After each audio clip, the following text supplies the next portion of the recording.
आता तुम्ही म्हणसाल या सगळ्या गाड्या लाईनने अशा रोडच्या मध्ये का बरं थांबल्यात, तर चला या सांगतो. हे शंकरप्पा, हे आहे आपल्या पंढरपूर मधलं ज्योतिबाचं मंदिर. इथे यायचं कसं जर तुम्हाला माहित नसेल तर याकडे सांगतो.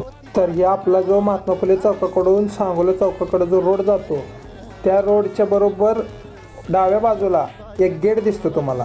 त्या गेट मधून आत गेलात की हे ज्योतिबा मंदिर तुम्हाला पाहायला भेटतं. आणि आता कसं आहे, श्री दख्खनचा राजा ज्योतिबा यांचा आज प्रकट दिन सुद्धा होता, त्यामुळे मी आज इथं पाया पडण्यासाठी आलेलो आहे. तर या तुम्हालाही दर्शन करून देतो. आपण आत आलो, दर्शन वगैरे घेतलं ज्योतिबांचे.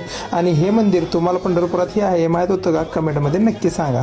आणि हे असं काय इथलं मंदिर परिसर आहे बघा मित्रांनो. आणि हे जे भाविक भक्त तुम्हाला दिसत आहेत हे तेच आहेत जे आता यात्रेसाठी निघालेले आहेत आणि इथे विश्रांती करत आहेत थोड्या वेळासाठी. आणि अजून एक व्हिडिओ थोडासा माहितीपूर्वक वाटला असेल तर व्हिडिओ नक्की शेअर करा आणि पंढरपूरकरांनाही कळू द्या की असं एक मंदिर पंढरपुरात आहे म्हणून. आणि हा राहिला विषय ह्या गाड्यांचा, तर ह्या त्याच गाड्या आहेत ज्या ज्योतिबा यात्रेसाठी निघालेल्या आहेत. तर कशी वाटली माहिती कमेंटमध्ये नक्की सांगा. आणि इथपर्यंत व्हिडिओ बघितला म्हणल्यावर तुम्ही फॉलो केल्याशिवाय काय जाणार नाही, मला पूर्ण विश्वास आहे. त्यामुळे असेच पंढरपूर विषयी नवीन नवीन व्हिडिओज पाहण्यासाठी आपल्या पेजला फॉलो करून ठेवा. करी गेला का फॉलो?